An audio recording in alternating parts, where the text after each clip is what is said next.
Consider something strange. There is a strange greed in living beneath your name. A man can spend years believing he is broken, when in truth he has only been shaped by the wrong world, measured by the wrong eyes, formed in the wrong house, and so he mistakes exile for defect, misplacement for inferiority, the ache of the soul, evidence that something in him is missing.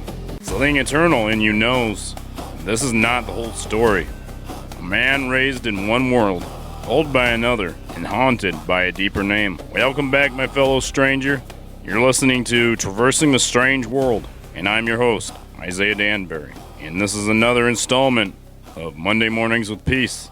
For this installment of Monday Mornings with Peace, I was reflecting back to this old story about this rabbi that I heard a long time ago. An 18th century Hasidic rabbi, and it follows like so. As Rabbi Zusya lay dying, his students saw that he was trembling and weeping. They tried to comfort him. They told him that he had lived a good and holy life, and some versions say they compared him to great figures like Moses and Abraham in order to comfort him. But Rabbi Zusya answered that he was not afraid heaven would ask him why he had not been like Moses. He was not Moses. He was afraid of a different question. Why were you not Zusya? In other words, the deepest judgment was not about failing to become someone greater than him. It was about failing to fully become the self that he had been given to be. What does it mean to be not the you that you were meant to be? The fullest version of you. The most ideal version of you. Not to, for 2 weeks in a row, quote from children's stories about farm animals and whatnot again, but I was thinking about the story of the ugly duckling. How the ugly duckling spent most of its life believing it was an ugly duckling, because this whole time the ugly duckling was a swan living among ducks. And until it ripened and it came to its full age, it fully matured, it thought it was an ugly duckling. It was misplaced. He was a swan among ducks, and that made me think about various stories where our archetypal character, rather that be Moses, King Arthur, or Luke Skywalker, these characters were among them, but they were not one of them. They were in the wrong place, living the wrong narrative. Moses was a Hebrew by birth, but he was raised amongst the Egyptians. Luke Skywalker was a son of a Jedi, the son of a Sith Lord, ruler of the Empire. He lived most of his life being a farm boy, doing simple farm boy things. Going back to the ugly duckling was not ugly. He was being judged in the wrong pond, by the wrong criteria to begin with. Are you living a story that doesn't reflect who you truly are or what you truly want? Are you living your life to stay within that story, that narrative that other people put on you? We've talked about it before, but maybe you're the party animal. Everybody knows you for gathering the attention, making a big deal, acting crazy, but maybe that life is burning you out. Maybe your parents, in another case, maybe your parents put expectations on you that had good intention behind them, but you're becoming to be burnt out because that's not what you want. And that's not what you aim your life towards. That's not what you want to aim your life towards. But over time, you stay too long in the wrong identity, the wrong story, the wrong town, kicking dust around. A man can build a life around adaptation and still feel inwardly false. Donald Winnicott called this the false self. A self shaped by compliance, with outside demands, irritation, or defense, while the truer self stays hidden. In severe forms, it can even look outwardly successful while failing in intimacy and feeling unreal underneath. What part of me is real?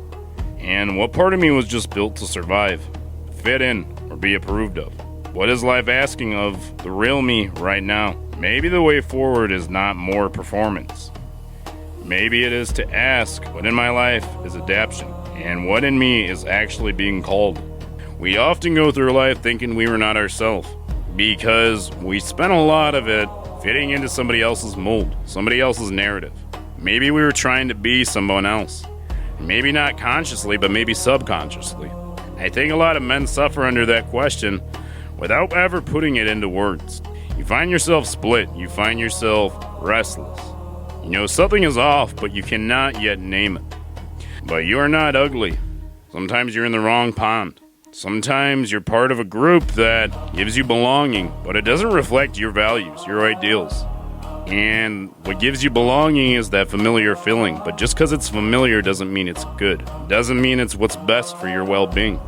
So I want to ask you this. Go into the week asking, what have you buried beneath you that you want to aim yourself towards, but you are being trampled over by narratives that were an expectation, just the way people framed you.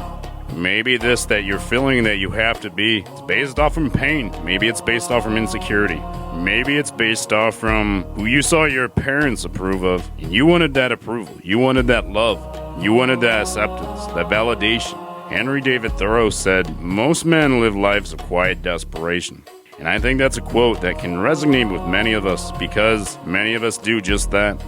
Day after day, we get used to shoving those things deep down, those dreams, those ambitions. We shove them down, we overlay them with other narratives as perhaps an excuse to step outside of our comfort zone.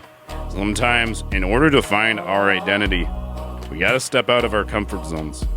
We gotta go into the unknown territory. We have to traverse a strange land like Moses did.